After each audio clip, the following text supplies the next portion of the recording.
Hello friends, welcome to this BLI online session of Course 1, Library, Information and Society.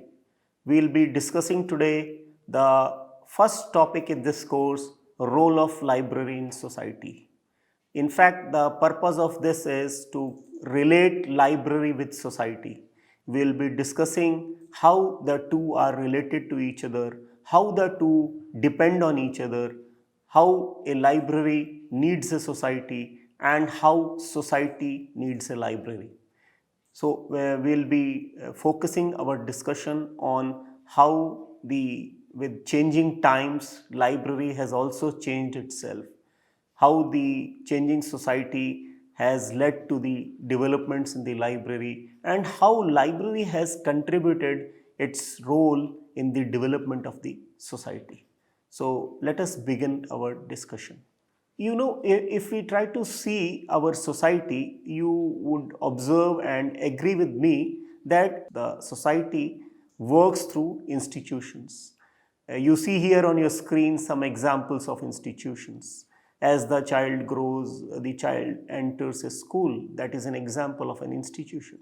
Similarly, a college, a university, a bank, government departments, private institutions, hospitals, libraries. So library is one of the institution of the society, and the society needs these institutions.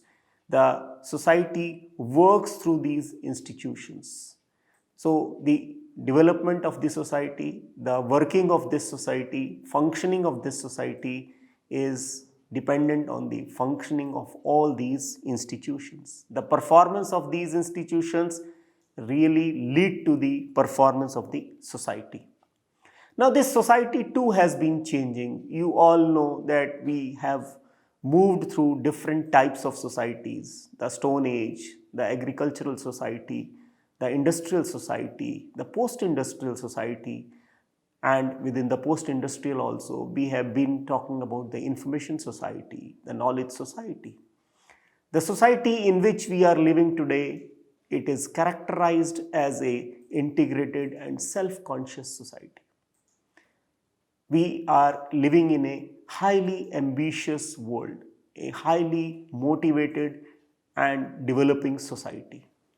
We are very conscious of the goals that we have set for us, not only as individuals but also as institutions. It's a consumer driven society. We really work for the products that we create for the society and humankind. There are no barriers in this society, barriers of distance and time. It's a globalized society. And for this globalized society, the connections really matter. Technology has enabled these connections between the different parts of the society, and we say we are in a networked society. In fact, we call it a networked electronic information society, NEIS. I repeat again, networked electronic information society. This is the society in which we are living. So it is in this society that the goods and service industry really matter a lot. In fact, when we say we are in the information society, we are in the knowledge society, it is these two products, it is these two services, the goods and service industry, they really play a very important role. They have provided the main source of living, the main professions that exist, the major professions that we are seeing that are upcoming, they are based on this. That's the service industry really matters. And within this service industry, education and research have a very important role to play. So this is how we characterize the society today. Now let us come to information. We say that information is a very important commodity today. Information is something on which our life depends, and in all walks of life, we cannot survive without information. It is information that really makes a big difference in our life. Whether it is leisure, it is recreation, it is learning, it is teaching, or you say it is education, it is research. In research, you really need information. And you talk of any activity that you undertake, you would realize, yes, I need information for this activity. Even while I am driving on the road, there also I need information. I need information related to traffic. I am in education. I need information related to my curriculum. I need information related to my future goals. I'm in a school. I am about to pass out school. I would like to know my further future domains, about the further future terrains that I would like to walk through, I would like to move through. I would like to know about all those possibilities that exist before me. And in research, information really plays a very important role. I would like to know all information about the area in which I am working. What has been done? What has not been done? And what has been done? What is there as a shortcoming which I would like to critically study, highlight, and research upon? So therefore, as in decision making, in government departments, in decision making, otherwise also in life, it all depends on information. If I lack information, I may take a wrong decision, and that would really result into a lot of suffering to me. Therefore, we say that information is as important as energy. Information is like currency today. And therefore, we say we live in the information society. It is because of this information that plays such an important role in life. It is because of this information that the major industry today is based on information. It is the information industry that plays a very important role in the economy of a country. We say we are living in an information economy. Therefore, we say that this is the information society. Now, we have characterized the society today. Now, let us try to correlate the library with this society. And we begin with how library has been through the ages in this society. We say it is an important cultural institution of this society. It is an institution, it is an institution that preserves the culture of a society for future generations. It passes on the culture from one generation to the other generation. It has existed since the civilization has existed. It is there, it is running parallel to the history of civilization, and it serves the information needs of the society. It acts as a repository of the history of culture and civilization. It serves the information needs of different strata of the society. And to serve the information needs, we have set up various types of libraries which we have discussed earlier in our sessions. Now, initially, library was visualized as a collection of books, and stress was more on storage of these books as records of the civilization. As you know, as we have discussed earlier also, that one of the functions of library is preservation of knowledge, preservation of human records, and therefore initially library was more seen as a storage institution, as an institution that was responsible for recording what all exists. And one of the reasons for that was that the means of duplication and printing industry was not there. In fact, with the advent of printing, things started moving, changing also. But then the easy printing, duplication, storage, all these led to changes in scholarship as well as the library scenario. Since information was limited and the documented information was also limited, particularly in view of the fact that the careers of information were handwritten, were not only, before that were not even handwritten, we had different media on which information was stored. So libraries existed as personal libraries, and it was the few like kings and rulers who had their libraries, who could really afford to have libraries. Now, institutions like temples and monasteries had libraries, and later on it moved on to educational institutions like the well-known universities, and some such institutions had their libraries, and some societies also. And it was with the changes in the media and printing industry that resulted into the changing concept of library, and that also affect the society. And it was with these developments that literacy and spread of knowledge, democratization of knowledge and information were prevalent and were realized, and society felt, yes, everyone should have access to knowledge and information. Everyone has a right to know, and therefore the spread of information, dissemination of knowledge, it was seen as the most important objective and mission of the society. And it is here that library started changing shape and assumed more importance because of the availability of this knowledge and information at one place, at a public place, accessible to one and all. So this is how that with the invention of printing and paper and the side by side the development and of the concepts like democratization and spread of knowledge, that libraries started changing shape. Here I present before you a model of how library has been changing, said as a changing paradigm, and it has been taken from the source which has been mentioned here on the screen.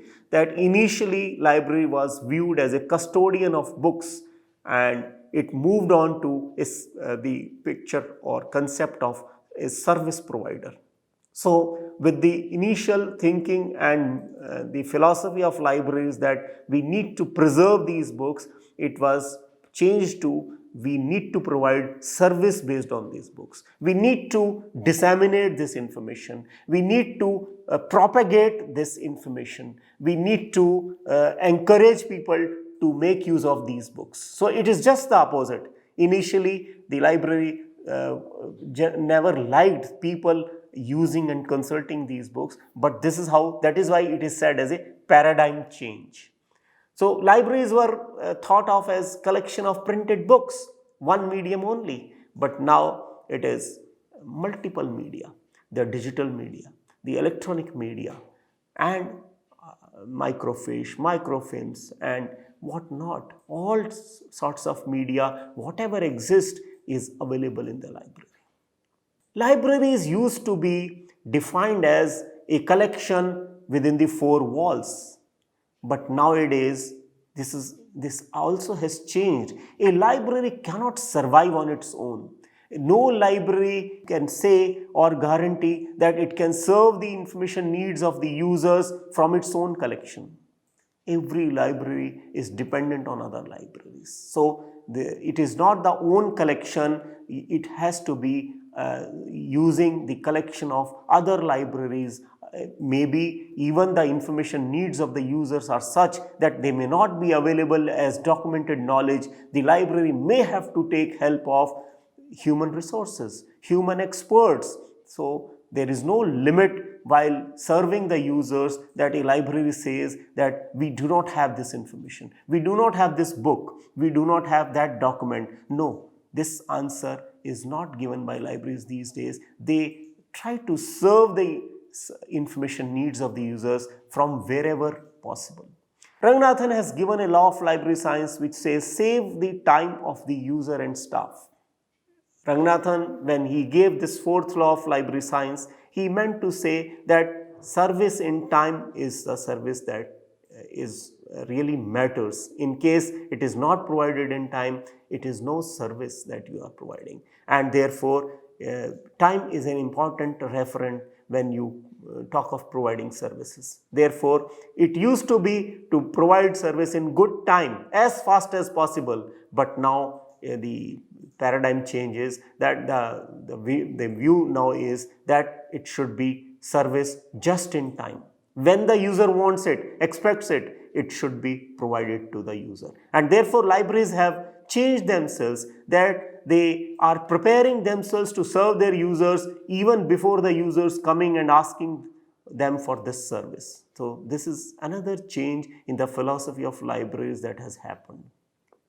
As we have said that when the libraries think of providing services on the basis of collections outside their own libraries, they may even outsource these services, and therefore it's not only from their own sources, it is also from outside sources. And when you talk of having access to any collection or any information, it is global reach that libraries have these days. So it is not resource sharing within the same city or within the same area. It could be from anywhere, anytime. And the last but not the least is that it is not that the user goes to the library, it is the library that comes to the user. So it is not expected that the user goes and finds information. It is that the libraries are trying and striving that they reach the users themselves without the users having to come to them. So this is how these are the paradigmatic changes that have been mapped and provided by the people, authorities in the library. The models given by Peter Brophy also should be known to us, because they also have been discussed, and what we have said right now, they also fit in these models that Peter Brophy has given, that library is viewed, one of the models is that you view library as a collection, in spite of the fact, as we have discussed right now, that it serves the users from anywhere, anytime. It's not limited to its own collection. But at the same time, you cannot think of a library without its own collection. Therefore, one of the definitions or views of what a library is, you view it as a collection in a particular area, a specialized collection, a collection which really takes care of the needs of the users of that library. So library as a collection is one of the view, or is one of the ways in which you see a library. The other is, as we have said, that when you need to provide service from anywhere across or outside the collection, then you need to share your resources. You need to find access from outside your own collection, and this is viewed as another model given by Brophy. A library as an organization of resource sharing. You have your own limitations of space, money, and other resources. Therefore, you have understanding, you have collaboration with other institutions and libraries, and therefore this is the other view that we say is library as an organization of resource sharing. Library as a provider of access. These days you have libraries with no collection, it's a virtual library, but then you take care of the needs of any and every user. You are providing access. These days you have free resources, you have paid resources, you have open access resources, and there are a variety of options that help libraries to provide access to their users, and therefore this view is that library as a provider of access. You may have any collection, but you are not able to provide access to the users, then it really defeats the purpose of the library. Therefore, this is another view. And the most active or the most participative view of a library in the society is the library as an embedded library or an immersive library. The concept of an embedded or immersive library is that it exists with the other institutions that are there. That means library is not seen as a external unit. It is part of the institution. Like if you talk of a educational institution, an embedded or immersive library is part of the curricula of that institution. It is part of the teaching and learning. It is embedded in the curricula. Similarly, in other institutions also. So this is another model of a library as given by Brophy. Now, let us talk of the impact of this information on society. We are discussing this because library has been one of the most important agencies that have been taking care of the information needs of the society. They have been the intermediary or a via media that this information which is generated at one side reaches those for whom it is. Therefore, it is these it is this intermediary which the library has been playing a very important role, though there are other institutions also today. But then this information has an impact on the society, and this information is like social wealth. When we say social wealth, we mean to say that this wealth does not belong to some individuals, it is for all. This is knowledge for all. We in fact call this as community brains. This is what is said when you talk of information and knowledge society. That is what is the democratization of this knowledge and information. You do not want this to be limited to a few individuals. This belongs to one and all, to the society, and it is here that libraries have to play a role. It is as important as energy, and it is required in all walks of life, and it affects the personality of an individual. If you want to empower someone, you need to provide information. The more empowerment, the more information for the purpose that one is working on. Therefore, it is for the evolution of the society that all these steps have been taken, and library has been playing a very important major role in this.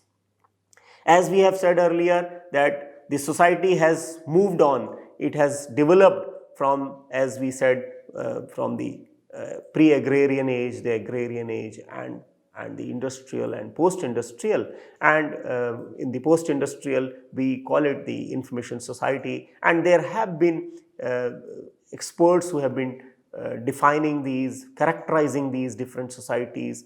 Daniel Bell, Masuda, and Stonier, and many others are there, and they have named it differently. But the crux of the matter is that it is the increasing importance of information, the increasing importance of the information and service-based society and service industry that serves the society on the basis of information.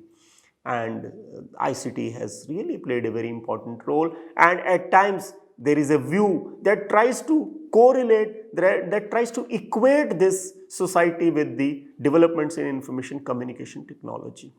This has played a really very important role, and the majority of the employment is in this particular industry, which is information based industry, and this is a decentralized democracy, and very important, it results to an end to hierarchy and class in the society.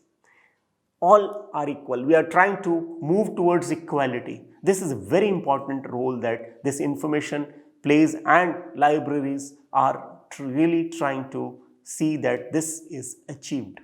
And when you have the divides are overcome, there are no divides, everyone has access, that means everyone has plenty of information, plenty of knowledge, and thus we are able to achieve our goal. As I had said earlier, that we are moving towards an evolution of community brains towards world brains. That is what we said, that there are no barriers.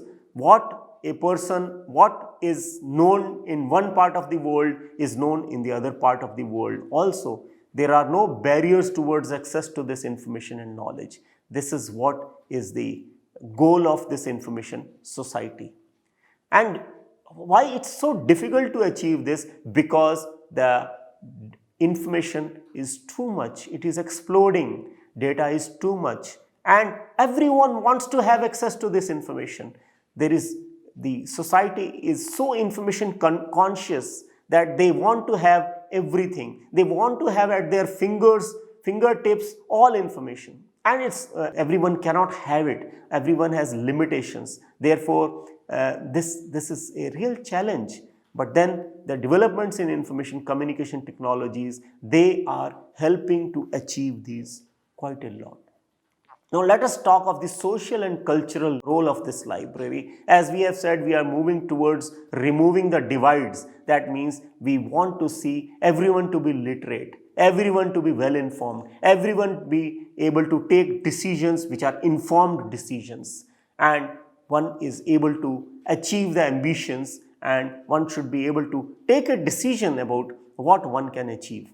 And all this requires information, right information to the right person at the right time. And this is the role that libraries as intermediaries, as agencies are playing. It's not libraries alone. All institutions are trying to achieve this. Even the government, at the level of the government, you see that the increasing availability of information, right to information, and transparency, all these have really helped our society to move further towards a knowledge society, and this libraries are playing their role. Particularly, they are public agencies, and they do not have any commercial motives towards that.